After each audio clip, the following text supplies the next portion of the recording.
مرحبا بجميع المتابعين، وياكم اخوكم الصيدلي ليث الموسوي. اليوم راح نتكلم ان شاء الله بدواء اخر من سلسلة الدراج ستوري او قصة دواء. نعتمد بهذه السلسلة على مصدرنا الجميل اللي هو العراق دراج جايد 2021. هذا الدواء او هذا الكتاب عفوا يحتوي على اكثر من 500 دواء مقر عن طريق وزارة الصحة العراقية. والجميل بالموضوع انه كل دواء في صفحة واحدة فقط. يعني هذا دواء الأدابالين. أدابالين تعرفون هو العصارة دائما تصرف لموضوع الأكني. وهذا الدواء اليوم راح نتكلم عنه اللي هو الأداليموماب الهيوميرا بصفحة واحدة فقط. أيضا كل دواء هنا مثلا دوبامين بصفحة واحدة، الدونيبازل بصفحة واحدة، فكل دواء بصفحة واحدة، وكل دواء منقح عن طريق أحد الصيادلة. إخواننا ما قصروا إن شاء الله، كل دواء صيدلي معين هو اللي نقح هذا الدواء واللي أكد على صحة معلوماته. وهذا كتاب معتمد أيضا بوزارة الصحة العراقية، والداتا اللي موجودة به هي رايحة إلى وزارة الصحة العراقية وموافق عليها. فاللي يحب يطلب نسخة من هذا الكتاب إن شاء الله متوفر عندنا بصفحتنا. يتواصل مع الرقم الواتساب اللي ظاهر أسفل الشاشة. على الواتساب حصرا يرسل العنوان وكم عدد النسخ اللي يريدها وبأي منطقة وأقرب نقطة دالة، في سبيل إن شاء الله الكتاب يوصله خلال يوم إلى يومين بإذن الله تعالى.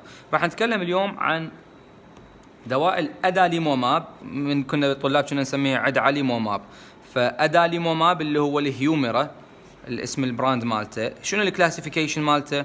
اللي هو عبارة عن immune suppressant medication. يعني شنو immune suppressant medication؟ معناها الأدوية اللي هي تثبط المناعة. الأدوية اللي تثبط المناعة تعمل على الحالات المرضية المناعية اللي تكون بها المناعة مالتنا مستيكن تهاجم الجسم، يعني بشكل خاطئ تهاجم الجسم، على افتراض تكون لحالة السورياسيس. هو جاي يقول لك هنا أداليموماب عبارة عن أولا pre-filled syringe، سرنجة مملوءة بهذه المادة for subcut injection، يعني حتى نحقنها تحت الجلد.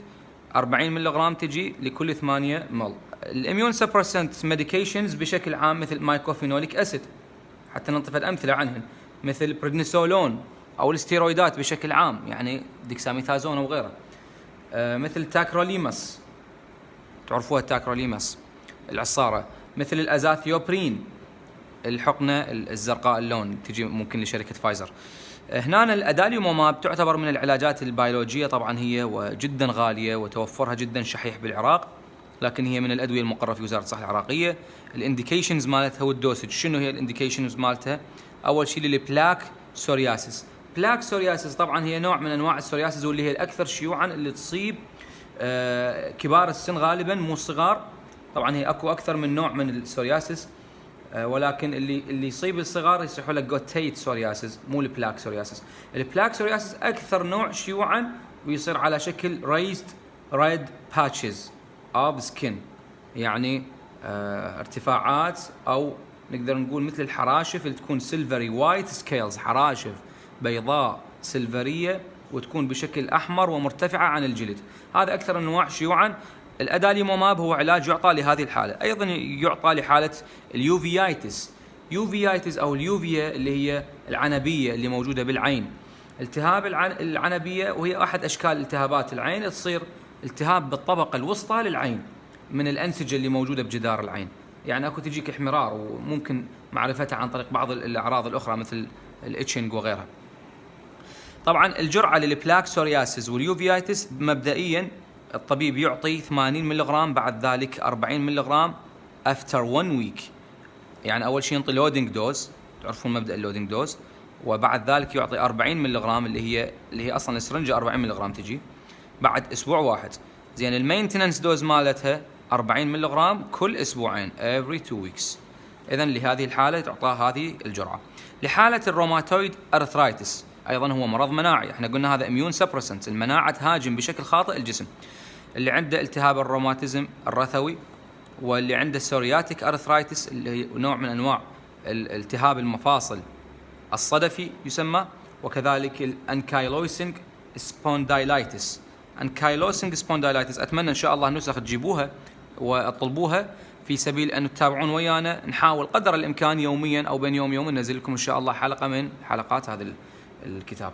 انكايلوسيس سبوندايلايتس طبعا هذه حاله يصح لها التهاب الفقار المقسط، طبعا هو نوع من التهاب المفاصل اللي يصيب، يكون طبعا كرونيك انفلاميشن بمن يصير بالعمود الفقري، وهذا يكون اكثر الالم اللي يصير به والالتهاب يكون بالمنطقه المرتبطه ما بين العمود الفقري والحوض، بس ايضا ممكن يصيب يعني مفاصل ثانيه مثل الكتف مثل الاوراق، وممكن يؤدي الى مشاكل بالجهاز الهضمي.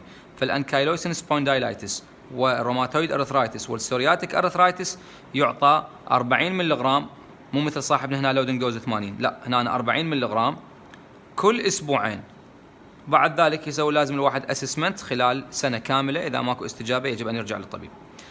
لحاله الكرونز ديزيز والالسراتيف كولايتس، الكرونز ديزيز اللي هو مرض كرون ومرض الالسراتيف كولايتس سامعين بهن هذني اثنيناتهم يعتبر من الاي بي دي. تعرفون الاي بي دي؟ الاي بي دي اللي هو مو من نفس الاي بي اس، انا شارحها اكثر مره. الاي بي دي اللي هو انفلاماتوري باول ديزيز، مرض الجهاز الهضمي الالتهابي اللي هو عباره عن مرض مناعي. فاذا يجب ان نفرق ما بين الاي بي دي اللي هو الانفلاماتوري باول ديزيز والاي بي اس اللي هو irritable باول سندروم او نيرفس قولون العصبي.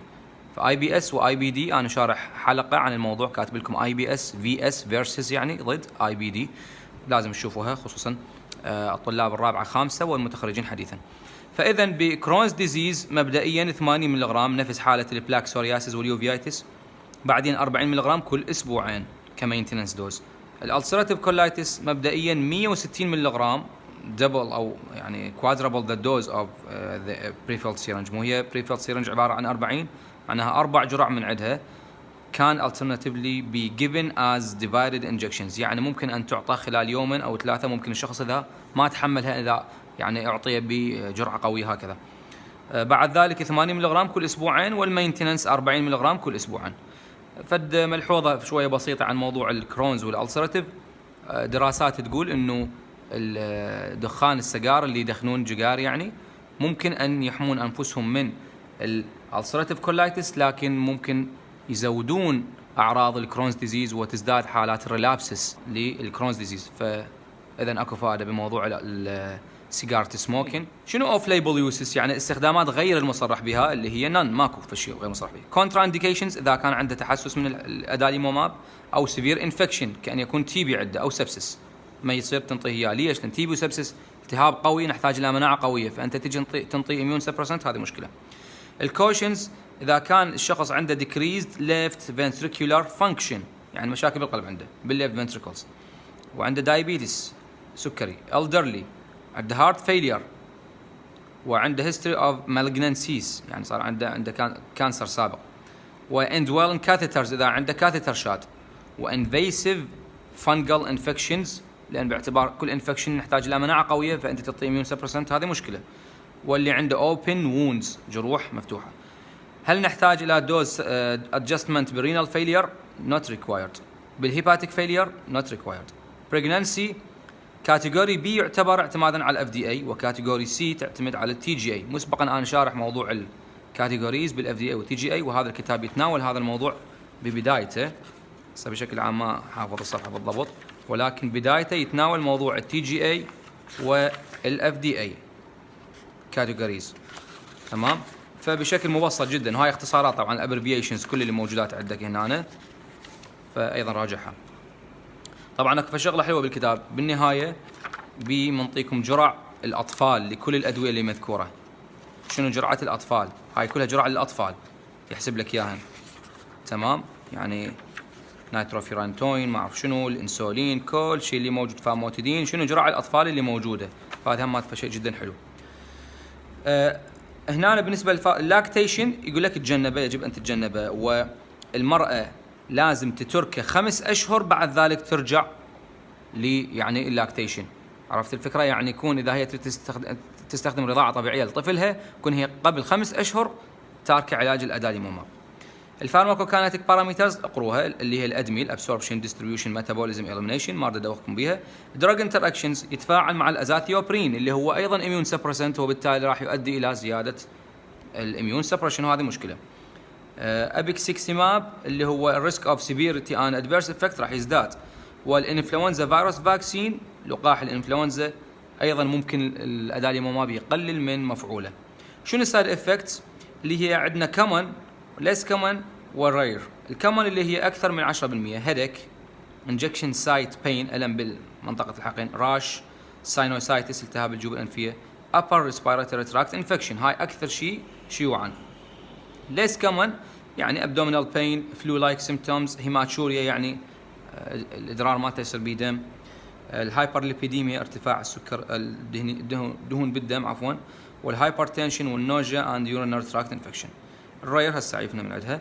patient education يقول لك البيشنت education انطيها بالثاي بالفخذ او اللور ابدومن منطقه السفلى من البطن على الاقل انش واحد من الاولد سايت and never into area where skin is tender، يعني انطيها فد بمسافه 1 انش يعني سنتيمين تقريبا اقل من الحقنه السابقه، ولا تخليها او لا تحقنها بالمنطقه اللي هي حمراء او هارد متصلبه او تندر بها الم.